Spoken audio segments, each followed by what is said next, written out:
Men bu videoni olishimdan maqsad deko o'tganda har doim e'tiborli bo'lish kerak. Sababi videoni oxirigacha ko'rib tursanglar aytaman.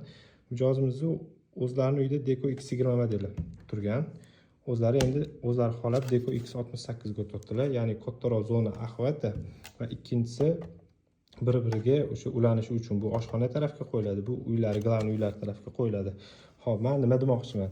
Deko X68 nimaga Wi-Fi 6 ga oxirgisi va buni yechimini bizga klientimizga berdik. Yaxshilab qarasak, Deko X68 30 vatt 2,5 amperda ishlaydi.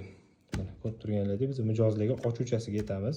Ya'ni qanaqa Wi-Fi qo'yishdan qat'iy nazar shunaqa Wi-Fi qo'yasiz va sizda ishlashi shunaqa bo'ladi deymiz. Oldingi safar mijozimizda Deko X20 modeli 1 amper 12 vatt ishlagani uchun men aytgandim. Okay, menimcha dальнейший kattaroq versiyaga o'tasiz, sal mundoqroq versiya olib qo'yibsiz degandim. 1 yilcha oldin, to'g'risi 1 yil oldingi mijozim men o'zimni yana qaytib chaqiryaptilar. Xuddi shu holat bo'ldi. Deko X20 ni дополнительный qilib qo'yib, X68 qo'yadigan bo'ldilar. Har doim bozordan narsa olayotganinglarda mana shu kuchlanishlariga ham e'tibor berib qo'yishingizni maslahat beramiz.